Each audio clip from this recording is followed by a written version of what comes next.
நடுவே தோன்றினீரே, மோசேயை அழைத்து பேசினீரே. முட்செடி நடுவே தோன்றினீரே, மோசேயை அழைத்து பேசினீரே. எகிப்து தேசத்துக்கு கூட்டிச் சென்றீரே, எகிப்து தேசத்துக்கு கூட்டிச் சென்றீரே. எங்களை நிரப்பி பயன்படுத்தும், எங்களை நிரப்பி பயன்படுத்தும். அக்கினி நெருப்பாய் இறங்கி வரும், அபிஷேகம் தந்து வழி நடத்தும். அக்கினி நெருப்பாய் இறங்கி வரும், அபிஷேகம் தந்து வழி நடத்தும். எலியாவின் ஜெபத்துக்கு பதில் தந்தீரே, இறங்கி வந்தீர் அக்கினியாய். எலியாவின் ஜெபத்துக்கு பதில் தந்தீரே, இறங்கி வந்தீர் அக்கினியாய். இருந்த அனைத்தையும் சுட்டெரித்தீரே, இருந்த அனைத்தையும் சுட்டெரித்தீரே. எங்களின் குற்றங்களை எரித்துவிடும் ஐயா, எங்களின் குற்றங்களை எரித்துவிடும். அக்கினி நெருப்பாய் இறங்கி வரும், அபிஷேகம் தந்து வழி நடத்தும். அக்கினி நெருப்பாய் இறங்கி வரும், அபிஷேகம் தந்து வழி நடத்தும். ஏசாயா நாவை தொட்டது போல எங்களின் நாவை தொட்டருளும். ஏசாயா நாவை தொட்டது போல எங்களின் நாவை தொட்டருளும். யாரை நான் அனுப்புவேன் என்று சொன்னீரே, யாரை நான் அனுப்புவேன் என்று சொன்னீரே. எங்களை அனுப்பும் தேசத்துக்கு, எங்களை அனுப்பும் தேசத்துக்கு. அக்கினி நெருப்பாய் இறங்கி வரும், என்னை அபிஷேகம் தந்து வழி நடத்தும். அக்கினி நெருப்பாய் இறங்கி வரும், அபிஷேகம் தந்து வழி நடத்தும். அக்கினி மயமான நாவுகளாக அப்போஸ்தலர் மேல் இறங்கி வந்தீரே. அக்கினி மயமான நாவுகளாக அப்போஸ்தலர் மேல் இறங்கி வந்தீரே. அந்நிய மொழியை பேச வைத்தீரே, அந்நிய மொழியை பேச வைத்தீரே. ஆவியின் வரங்களால் நிரப்பினீரே, ஆவியின் வரங்களால் நிரப்பினீரே. அக்கினி நெருப்பாய் இறங்கி வரும், அபிஷேகம் தந்து வழி நடத்தும். அக்கினி நெருப்பாய் இறங்கி வரும், என்னை அபிஷேகம் தந்து வழி நடத்தும். இரவு நேரத்தில் நெருப்பு தூணாய் இஸ்ரவேல் ஜனங்களை நடத்தினீரே. இரவு நேரத்தில் நெருப்பு தூணாய் இஸ்ரவேல் ஜனங்களை நடத்தி வந்தீரே. இருண்ட உலகத்தில் உன் சித்தம் செய்தீர, இருண்ட உலகத்தில் உன் சித்தம் செய்தீர. எங்களை நிரப்பும் ஆவியினால், எங்களை நிரப்பும் ஆவியினால். அக்கினி நெருப்பாய் இறங்கி வரும், அபிஷேகம் தந்து வழி நடத்தும். அக்கினி நெருப்பாய் இறங்கி வரும், அபிஷேகம் தந்து வழி நடத்தும்.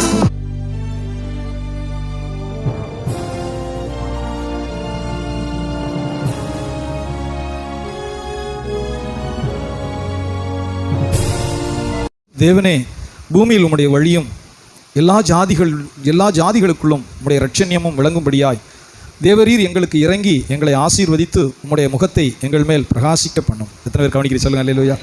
ஆமென். தேவனிடத்தில் கெஞ்சி ஜெபிக்கிறான் சொல்லுங்க. ஆமென். நம்ம ஆசீர்வாதத்துக்காகவும் ஜெபிக்கணும். எத்தனை பேர் சொல்லுங்க அல்லேலூயா. நம்முடைய ஆசீர்வாதங்களுக்காகவும் ஜெபிக்கணும். நான் எப்பொழுதும் சொல்லுகிறது, ஒரு இடம் இல்லையா, முதல்ல இடத்துக்காக ஜெபம் சொல்லுங்க. ஆமென். ஒரு 5 சென்ட், அது உங்கள் விசுவாசத்தை பொறுத்து சொல்லுங்க அல்லேலூயா. சில சர்ச் பாஸ்டர் 2 சென்ட் கேட்டுக்கிட்டு இருப்பாங்க, எதுக்குன்னே எனக்கு தெரியல. சொல்லுங்க. ஆமென். ஆமாம். இங்கே இந்த இந்த இந்த இடத்தை வாங்கும் முன்பு ஒரு டீச்சருடைய வீட்டில் காம்பவுண்டுக்குள்ளே ஒரு கொட்டகை போட்டு நடத்தி கொண்டிருந்தோம். ஒன்றும் இல்லை, ஒரு கொட்டகை போட்டு. அப்போ ஆண்டவரே ஒரு 25 சென்ட் எங்களுக்கு இடம் வேணும் சபைக்கு சொல்லுங்க அல்லேலூயா. ஆமாம், ஒரு 75 குழி எங்களுக்கு இடம் வேணும். அதில் ரோடு இருக்கணும், பஸ் ஸ்டாண்ட்லேருந்து வந்தால் பக்கமாக இருக்கணும். இங்கேருந்து மேலே பாட்டு போட்டோம்னா பஸ் ஸ்டாண்டுக்கு கேட்கணும். இதுதான் எங்களுடைய ஜெப குறிப்பு. ஒரு தகரத்தில் அதை எழுதி வைத்திருப்போம், குறிப்பு சொல்லுங்க. ஆமென். தகரத்தில் ஒரு குறிப்பு எழுதி வச்சுருப்போம். ஸ்தோத்திரம். அந்த தகரம் ரொம்ப நாள் இங்கே வரைக்கும் கிடந்துச்சு. கிட்டத்தட்ட 26 ஆண்டுகளாக ரொம்ப நாள் அது அந்த தகரம் இருந்துச்சு. அப்போ ஒரு 500 பேர் உட்காரணும். ஆண்டவரே ஒரு 25-75 குழியாவது இடம் வாங்கணும். ஒரு தார் ரோடு இதில் இருக்கணும். சொல்லுங்காமே. பஸ் ஸ்டாண்ட்லேருந்து இங்கேருந்து பாட்டு போட்டால் பஸ் ஸ்டாண்டு கேட்கணும். இதெல்லாம் இல்லாதப்ப சொல்லுங்காமே. ஏன் இது முக்கியம்னா கர்த்தர் விசுவாசத்தை பார்க்கிறார். சொல்லுங்காமே. நீதிமான் விரும்புகிறது அவனுக்கு கொடுக்கப்படும். நீதிமான் விரும்புகிறது அவனுக்கு கொடுக்கப்படும். சில ஆட்கள் முன்னேறவே இல்லாத ஆட்கள் என்ன ஏன் முன்னேறல தெரியுமா? இந்த கூரை வீடு இருந்தாவே போதும் பாஸ்டர், எனக்குள்ள ஒரு வேப்ப மரத்தில் ஒரு கயிற்று கட்டில் இருந்தாலும் போதும் பாஸ்டர், சொல்லுங்காமே. ரேஷன் கடை கஞ்சி கிடைச்சாலே போதும் பாஸ்டர், அப்படி இருங்க, ஒன்றும் தப்பு இல்லை. அதில் நிறைவாக இருந்தீங்கன்னா தப்பு இல்லை. அது குறைவாக மாறும், அப்போ வேதனைப்படுவாங்க. சொல்லுங்காமே. என் வீட்டுக்கு யாருமே பொண்ணு கேட்டு வரமாட்டேங்கிறாங்களே பாஸ்டர், வேப்ப மரத்துக்கு ஒரு வரமாட்டார். வேப்ப மரம் கயிற்று கட்டலுக்கு வராதவர்கள் வர்ற ஆளை தான் கட்டணும். ஏன்? நீ விரிவடைய விரும்பலை. சொல்லுங்காமே. நீ விரிசாலமாக விரும்பலை, ஆனால் கர்த்தர் விரும்பினா உன் இடத்தை விசாலமாக்கு. சொல்லுங்க அல்லேலூயா. உன் முளைகள் உறுதிப்படட்டும் சொன்னார். அந்த கூடாரத்துக்கு கட்டி அதை அடிச்சு இழுத்து கட்டுவாங்க. அது பேர் தான் அந்த முளைன்னு சொல்றது. உன் கூடாரம் விசாலம் அடையட்டும், உன் பிள்ளைகள் இடம் பத்தலைன்னு சொல்லட்டும். என் மகனை நான் உனக்கு தர விரும்புகிறேன், நீ விரிவாகு. சொல்லுங்க அல்லேலூயா. நீ விசாலமாகு, ஆனால் உங்களுக்கு விருப்பம் இருக்கணும். சத்தமாக சொல்லுங்க அல்லேலூயா. அதில் கஷ்டம் இருக்கும். அந்த தேவ தரிசனம் நிறைவேறதுக்கு முன்னாடி ஜெபம் இருக்கும், விசுவாசம் இருக்கும். அது நம்ம உயிரை குடிக்கும் அந்த இடத்த வர்ற வரைக்கும். சும்மா நடக்காது. சொல்லுங்க ஆமென். ஸ்தோத்திரம். கர்த்தருடைய வேத வாக்கியத்தில் வாசிக்கிறோம், அதே சங்கீதத்தில் வாசிக்கிறோம். அவன் சாபத்தை விரும்பினான், அது அவனுக்கு வந்தது. ஆசீர்வாதத்தை விரும்பாமல் போனான், அது அவனுக்கு தூரமாய் போகும். சொல்லுங்காமே. சாபத்தை விரும்பினான், அது அவனுக்கு வந்தது. ஆசீர்வாதத்தை விரும்பாமல் போனான், அது அவனுக்கு தூரமாய் போயிற்று. சொல்லுங்க அல்லேலூயா. ஆமாம், கர்த்தருடைய பிள்ளைகள் சொன்ன குடும்பமாக இருக்கல, ஒரு கணவன் மனைவி பிள்ளைகள், நமக்கு ஒரு இடம் வேணும், விரும்புங்க. சொல்லுங்க அல்லேலூயா. ஒரு நல்ல வீடை கட்டணும், விரும்புங்க. ஒரு நல்ல வீடை கட்டணும், விரும்புங்க. அப்போ நீங்கள் எல்லாம் ஒருமனப்படுவீர்கள். இதுக்கு எவ்வளோ செல்லும் கணக்காகணும் உங்களுக்கு ஒரு திட்டம் வரும். ஆண்டவர் சொன்னார், கோபுரம் கட்ட மனதாக இருக்கிறவன் செல்லும் கணக்கை பார்க்க மாட்டானான்னு சொன்னார். சொல்லுங்காமே. ஆமாம், ஒரு வீடு கட்டணும்னு சொன்னால் இதுக்கு எவ்வளோ செல்லும் கணக்காகும், நம்ம எப்படி இந்த பணத்தை சேர்க்கலாம், எப்படி சம்பாதிக்கலாம், எதை செலவழிக்கலாம் அப்படின்னு இருக்கும். சொல்லுங்காமே. இந்த பணத்தை எப்படி செலவழிக்கலாம், இந்த பணம் எங்கேருந்து வரும், இதுக்கு எவ்வளவு செலவாகும், இதை குறித்து மனுஷன் சிந்திக்கும் போது அது அப்படி நிறைவேறும். சொல்லுங்க அல்லேலூயா. அநேகருக்கு பொறுப்பே சுமக்க மாட்டாங்க, எந்த பொறுப்பும் சுமக்கவே மாட்டாங்க. எந்த பொறுப்பும் கஷ்டம் இருக்கக்கூடாது, எந்த கஷ்டத்தையும் சுமக்க விரும்ப மாட்டார்கள். அவர்கள் எதையும் பெற முடியாது. தேவனுடைய வார்த்தை சொல்கிறது, முதல் 2 வார்த்தையில தேவரீர் எங்களுக்கு இறங்கி, சொல்லுங்க அல்லேலூயா, எங்களை ஆசீர்வதித்து உம்முடைய முகத்தை எங்கள் மேல் பிரகாசிக்க பண்ணும். அருமையான ஜெபம். சொல்லுங்காமே. தேவரீர் எங்களுக்கு மனம் இறங்கி. சத்தமா சொல்லுங்க அல்லேலூயா. குடும்பமாக ஜெபம் பண்ணுங்க, இது மனதில் வைங்க. தேவரீர் எங்களுக்கு மனம் இறங்கி எங்களை ஆசீர்வதித்து உம்முடைய முகத்தை எங்கள் மேல் பிரகாசிக்க பண்ணு. எவ்வளோ பாக்கியமான வார்த்தை. சொல்லுங்காமே. இந்த ஜெபம் குடும்பமாக நீங்கள் ஒருமனப்பட்டு ஜெபம் பண்ணி பாருங்க, அங்கே ஆசீர்வாதங்கள் உருவாக ஆரம்பிச்சிடும். நான் நிறைய பேர் குடும்பங்கள் கெட்டு ஒன்றும் இல்லாமல் இருக்கிறதுக்கு ஒரே ஒரு காரணத்தை பார்க்கிறேன். எல்லாரும் அவரவர் வழியில் போவாங்க. புருஷன் ஒரு வழி, மனைவி ஒரு வழி, பிள்ளைகள் இருந்தால் ஆளுக்கு ஒரு வழி. அவருடைய வருமானம் ஆளுக்கு ஒரு திசையில் போகும், ஒரு இடத்துக்கு வராது. கவனிச்சல. சொல்லுங்காமே. அந்த வருமானம் ஒரு இடத்துக்கு வராது. ஒரு தகப்பன் சொன்னால் பிள்ளையை கேட்காது, இப்படி இந்த செய்வோம்டா, அந்த வீண் வேலை வேணாம், இந்த வருஷம் இதை செய்வோம், கேட்காது. தாய் கேட்காது. இதெல்லாம் இப்படி வச்சுட்டு இதை இந்த வருஷம் ஒரு லைனில் போவோம். ஒரு தகப்பன் தாய் ஒரு குடும்பம் நம்ம இந்த நோக்கி நகர்த்துவோம்னா போகாது. சொல்லுங்காமே.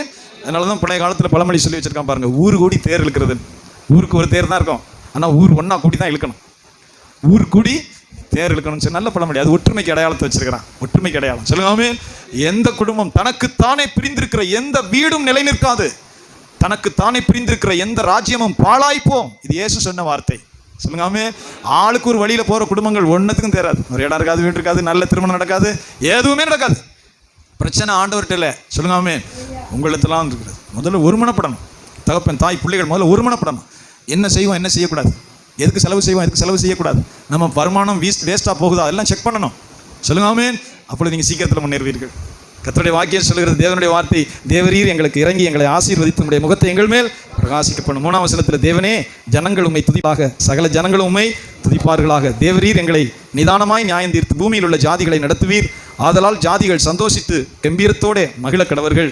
மறுபடியும் வாசிக்கிறோம், தேவனே ஜனங்கள் உம்மை துதிப்பார்களாக, சகல ஜனங்களும் உம்மை துதிப்பார்களாக. பூமி தன் பலனை தரும்.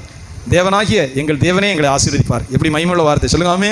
பூமி தன் பலனை தரும். நீங்கள் தேவனுக்கு பயந்து நடந்தால் அது உண்டாகும். ஈசாக்குக்கு கர்த்தர் அப்படிதான் சொன்னார், என் மகனே இங்கே இரு, உன் தகப்பனுக்கு நான் வாக்குத்தத்தம் பண்ணி கொடுத்துருக்கிறேன். உன் தகப்பன் எனக்கு சிநேகிதன் ஆபிரகாம், என்னை பின்பற்றி வந்த சிநேகிதன், அவனுக்கு நான் வாக்கு பண்ணி கொடுத்துருக்கிறேன். நீ எகிப்து நதியை நம்பி, அங்கே ஓடுற நைல் நதியை நம்பி அப்படியே எல்லாம் போகாத. நான் அவனை அங்கேருந்து அழைத்தவர். எகிப்து தேசத்திலிருந்து என்ன செய்கிறார், இஸ்ரேல் மக்களை அவர் அழைத்து கொண்டு வந்தார் கானானை நோக்கி. நீ எங்கே போகாதேன்னு சொல்கிறார். நீ எங்கே போகாதே, இதே தேசத்தில் விதை 100 மடங்கு அவன் அந்த வருடத்தில் பலனை பெற்றான். சொல்லுங்காமே. வசனம் சொல்கிறது, பூமி தன் பலனை தரும். தேவனாகிய எங்கள் தேவனே எங்களை ஆசீர்வதிப்பார். சொல்லுங்க அல்லேலூயா.